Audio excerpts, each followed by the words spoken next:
Hello friends, welcome back to my channel learn with Richa. आज हम कक्षा 10वीं मैथ्स चैप्टर 4 द्विघात समीकरण के प्रश्नों को करेंगे। तो आज का इम्पॉर्टेंट क्वेश्चन है पार्ट 2 में मूलों की प्रकृति ज्ञात करना। तो सबसे पहले हम जान लेते हैं कि मूलों की प्रकृति कैसे ज्ञात करेंगे। तो आप ये जानते होंगे कि द्विघात समीकरण का मानक रूप या व्यापक रूप क्या होता है? क्या होता है बताइए मुझे। A X square plus B X plus C बराबर 0 है ना, जहां A not equal to 0। A का मान कभी भी 0 के बराबर नहीं होगा। यदि ये 0 हो जाएगा तो ये घात ही पूरी 0 हो जाएगी, एक्स स्क्वायर हट जाएगा, है ना। फिर वो एक रैखिक समीकरण बन जाएगा, है ना। इसलिए ए का मान कभी भी 0 के बराबर नहीं होगा द्विघात समीकरण में। ठीक है, अब आइए देखते हैं। यहाँ पर ये मानक रूप हो गया। तो अब हम ज्ञात करते हैं मूलों की प्रकृति के लिए सबसे मोस्ट इम्पॉर्टेंट है विविक्त कर। क्या है? विविक्त कर। ठीक है ना। विविक्त कर को इंग्लिश में कहते हैं डिस्क्रिमिनेशन। क्या कहते हैं? डिस्क्रिमिनेशन। इसलिए इसको कैपिटल डी से प्रदर्शित करते हैं। ठीक है ना। तो इस डी का सूत्र होता है, डी बराबर होता है बी स्क्वायर माइनस 4ac। क्या होता है? डी बराबर, तो डी बराबर होता है बी स्क्वायर माइनस 4ac। ठीक है ना।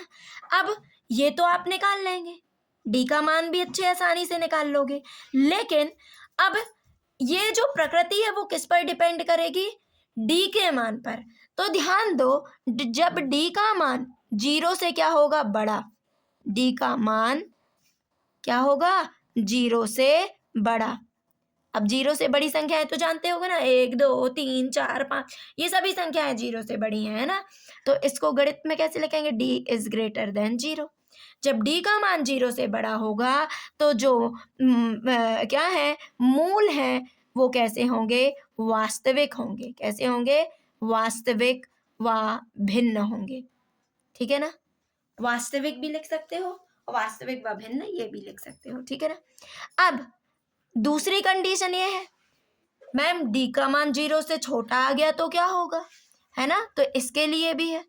तो डी का मान जब 0 से छोटा होगा, है ना, 0 से छोटा होगा, तो जो मूल है इसको लिखेंगे डी इज लेस देन 0।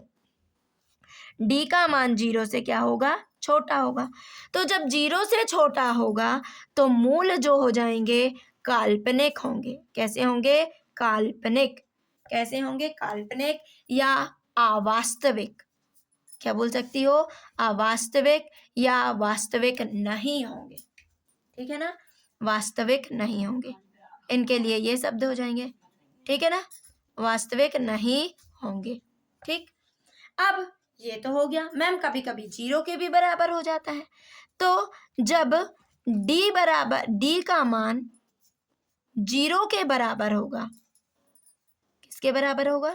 0 के बराबर होगा। अर्थात डी बराबर जब 0 होगा तो वास्तविक भी होंगे मूल। और कैसे होंगे? बराबर भी होंगे। मतलब एक समान मूल मिलेंगे, है ना। यदि 1/2 आया है तो दोनों मूल 1/2 होंगे। 3/4 आया है तो 3/4 दोनों मूल होंगे। ये है इसका मतलब, मूल वास्तविक भी होंगे और बराबर भी होंगे। यह बात आपको समझ में आ गई है। चलिए अब इससे संबंधित प्रश्नों को देखते हैं। तो एक द्विघात समीकरण दिया हुआ है, 2x square minus 4x plus 3 बराबर 0 है। हमें इसमें क्या ज्ञात करना है? विविक्त कर और मूलों की प्रकृति। क्या निकालनी है? मूलों की प्रकृति। ठीक, प्रश्न उतार लीजिएगा। दिया गया द्विघात समीकरण, ये तो बनता होगा ना आपसे। द्विघात समीकरण क्या है? 2x square minus 4x plus 3 बराबर 0। ठीक, समीकरण 1 दे दो। अब किससे तुलना करोगी? मानक रूप से। समीकरण 1 की A X square plus B X plus C बराबर 0 से तुलना करने पर, क्या करने पर? तुलना। चलो तुलना करो। ए बराबर क्या आ गया? 2, बी बराबर ऋण 4, सी बराबर 3, ये तो आता होगा आपसे। चलो मान रखते हैं डी बराबर क्या होता है सूत्र, बी स्क्वायर माइनस 4ac, ये तो याद हो गया होगा, है ना। तो डी बराबर बी का मान क्या है, ऋण 4 का वर्ग माइनस 4, ए का मान 2, सी का मान 3।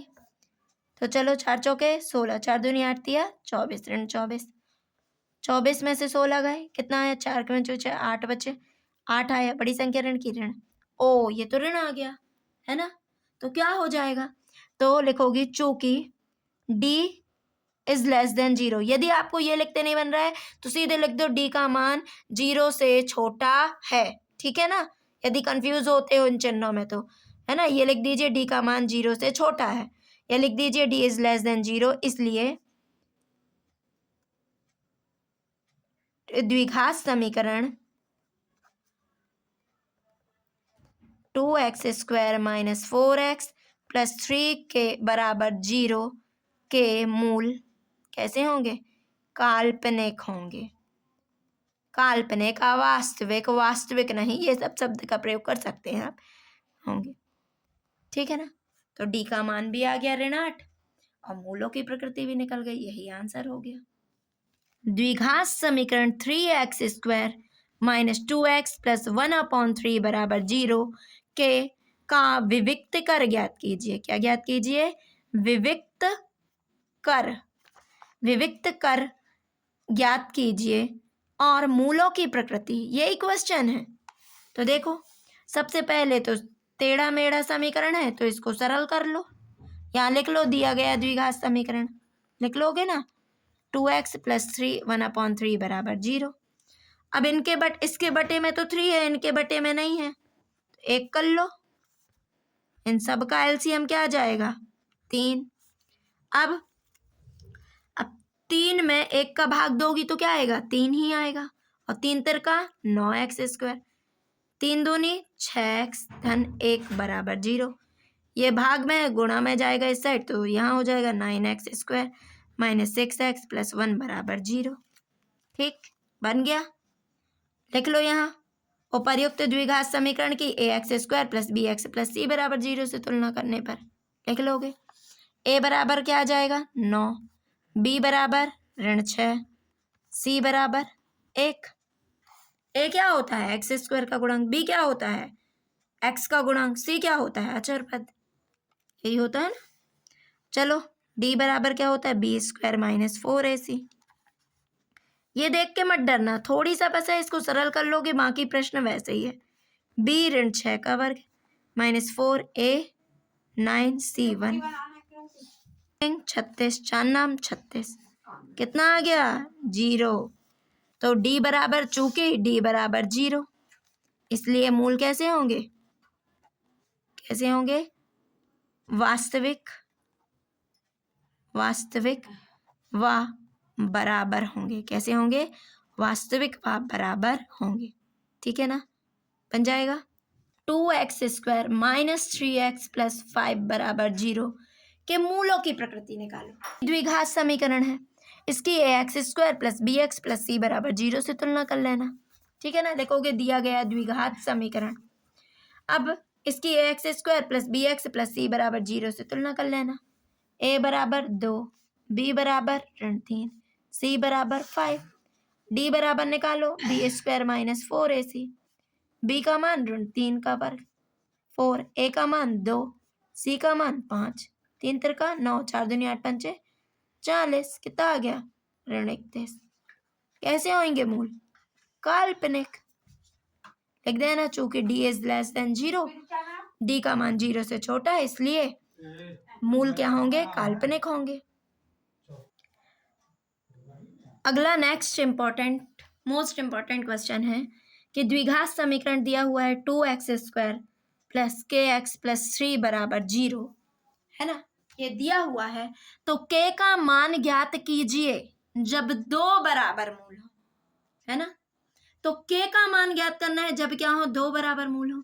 तो जब 2 बराबर मूल हैं तो कौन सी विशेष कंडीशन होती है, जब क्या होता है, d बराबर 0 होता है, हमने यही पढ़ा ना, जब d को मान 0 के बराबर होता है तो दो मूल जो होते हैं वो बराबर मिलते हैं, है ना।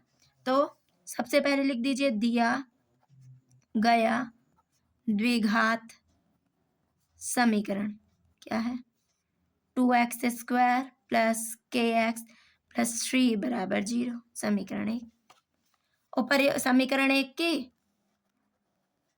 की ax² plus bx plus c बराबर 0 से तुलना करने पर, तो a बराबर 2, b बराबर k, c बराबर 3। ये हो गया, ठीक है ना। बराबर मूल है ना, बराबर मूल दिया हुआ है।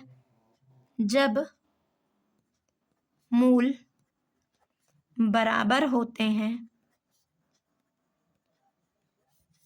तब d बराबर क्या होता है 0। तो d का मान बताओ क्या होता है, b² माइनस 4ac बराबर 0। रखो b बराबर k हो जाएगा 4a का मान 2, c का मान 3, k², 4 दूनी 8 3 24 बराबर 0।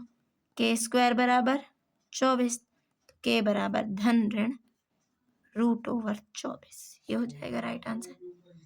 तो ये क्वेश्चन है। आप इन प्रश्नों का, इस टाइप के प्रश्नों का बहुत अच्छे से अभ्यास कर लीजिए।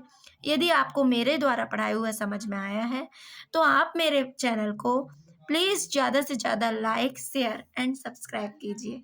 Thank you for watching.